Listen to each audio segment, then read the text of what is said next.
Well, I want you to imagine a world where every financial move you make is monitored and is scrutinised by a digital watchdog. Well, welcome to the era of banking Big Brother, brought to you by Clause 34 of the Data Protection and Digital Information Bill. Now, in this video, we're going to explore how this sweeping legislation could reshape your entire financial future, from your bank accounts to your side hustles maybe, and receiving and claiming your benefits, including, of course, the state pension. Now, if you're curious about what impact this increased surveillance and this intrusion is going to have on you, well, stay with us as we uncover the hidden truths behind this monitoring, some may say snooping or even spying, and its profound implications for your financial privacy. Now, this is a video you're going to need to watch, as your financial freedom could really be at stake. Welcome back to the Personal Finance crew, and if this is your first time, a very warm welcome to the Economies channel, where together we're going to be learning the language of money and wealth. We're also dedicated to mastering money and making financial wisdom available for all. My name is Simon, and I'm a chartered financial planner, normally based in the UK, but I'm recording this video just for you in the paradise island of Ibiza. I'm just going to go down to the air-conditioned studio to put up the usual disclaimer, so I'm going to see you in a minute. So this is our usual disclaimer, just to say that this video is for education and entertainment purposes only, and it shouldn't be misconstrued or even misunderstood as offering financial advice. So how did we get into this dystopian world of increased bank account surveillance? Well, in a world where digital surveillance is increasingly widespread, the idea of banks monitoring our financial activities has moved from the realm of dystopian fiction into stark reality. And all this is thanks to the proposed and even the dreaded Clause 34 of the Data Protection and Digital Information Bill. And that has sparked heated debates and stirred fears and concerns among the public and of course even some politicians. So this video is going to delve deeply into how such intrusion could impact on your finances.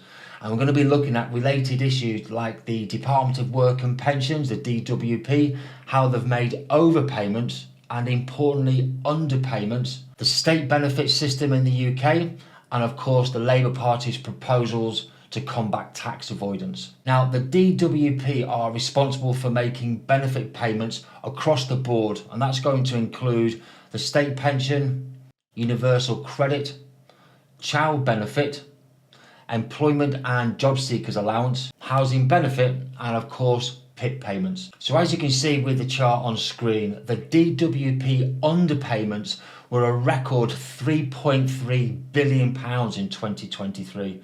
And that was mainly around paying state pensions. So that means about 375,000 pensioners didn't receive what they were entitled to. But of more concern are the DWP overpayments in 2024. And they were an absolutely staggering £9.7 billion. And in 2023, these overpayments were £8.3 billion.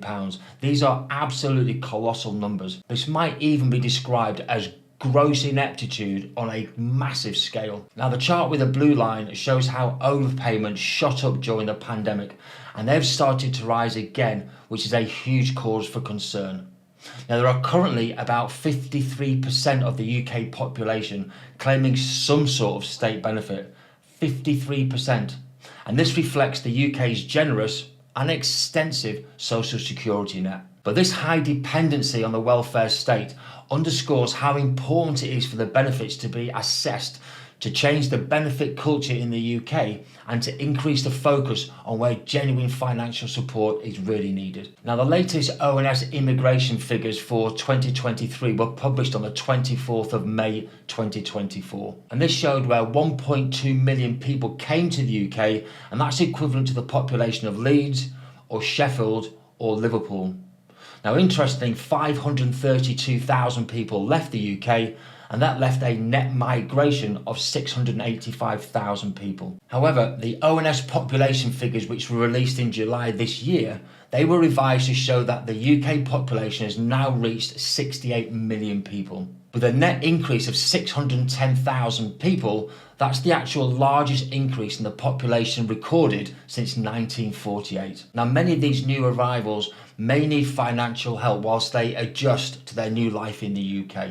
Now, this has led to new laws being discussed in Parliament, but they were introduced late in the day to try to sneak through some new powers under the premise of reducing benefit errors and fraud. And this legislation, along with its increased intrusion, is expected to raise just £500 million in revenue over the next 5 years. And that to me does not seem like a good return for losing yet more of our privacy. Now, the legislation I refer to is Clause 34 of the Data Protection and Digital Information Bill. And that's going to focus on allowing more power to require more information to be provided about our bank accounts for social security purposes. Now, this clause provides specific powers to monitor and to require financial information to be provided for the purpose of assessing social security, including state pensions both here and abroad, child support, and universal credit, amongst other benefits. Now, all this is possible due to something called bank transfer codes. Now, when any benefits are paid into your bank account,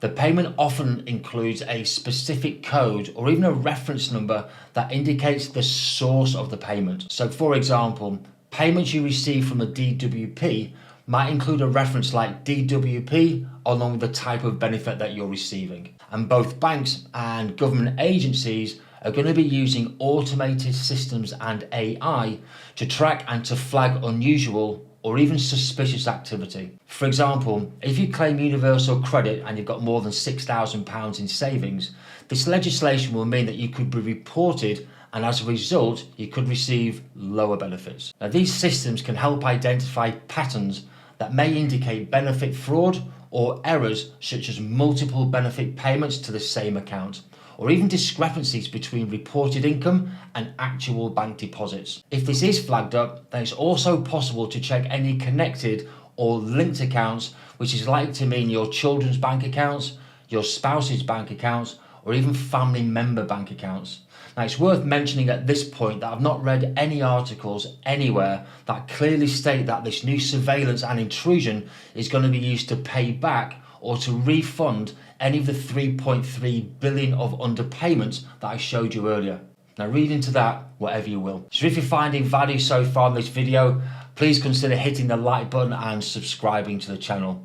About 95% of our viewers haven't subscribed to the channel, so please turn your device on its side so you can see the video better and then settle in for the second half of the video. Hit the notification bell so you don't miss any of this valuable weekly content, and it'll also help us to get this financial wisdom out to as wide an audience as possible. Now, this proposed bank account monitoring has very unsettling similarities to the recent Post Office Horizon scandal. Now, this is where faulty accounting software led to wrongful accusations of theft against hundreds of post office workers, with fines, dismissal, ruined lives, jail sentences, and sadly, even suicides. And this scandal serves as a cautionary tale about the dangers of the over-reliance on digital surveillance and data. And there are real concerns that increased bank account monitoring could lead to similar miscarriages of justice, with individuals wrongly accused of fraud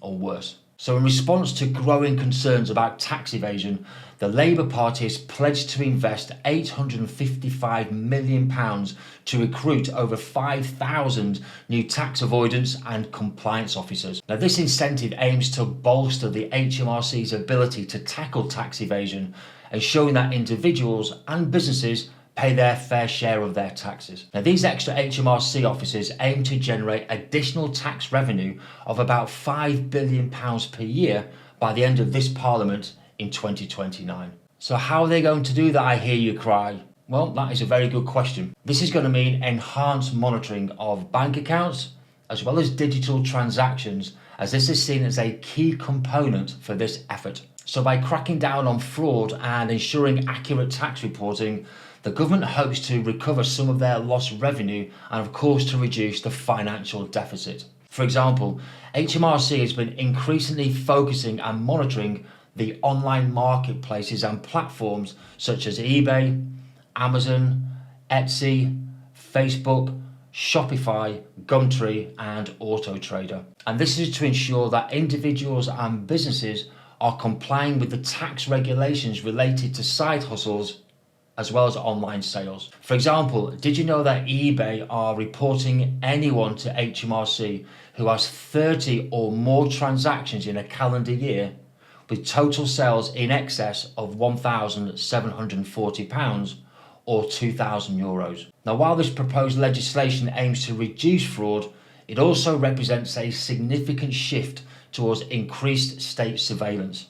Now, clearly, the balance between having the money for efficient public services and protecting our financial privacy is delicate and very complex. So in conclusion, the prospect of bank account monitoring under Clause 34 of the Data Protection and Digital Information Bill raises critical questions about our privacy, our security, and the role of the state in our financial lives. So whilst the goals of reducing fraud and reducing the benefit culture is to be applauded, the methods proposed risk creating a big brother state with unprecedented access to personal financial data. So I mentioned earlier that the Labour manifesto aims to spend £855 million to employ a further 5,000 tax and compliance agents. So please watch this video about how we might have 5 years of hard labour as they look to close the financial loopholes which might cost us all more than we expect for many years to come. Thank you for watching to the very end, as well as for your time and your patience as always. And I'll see you all again next week.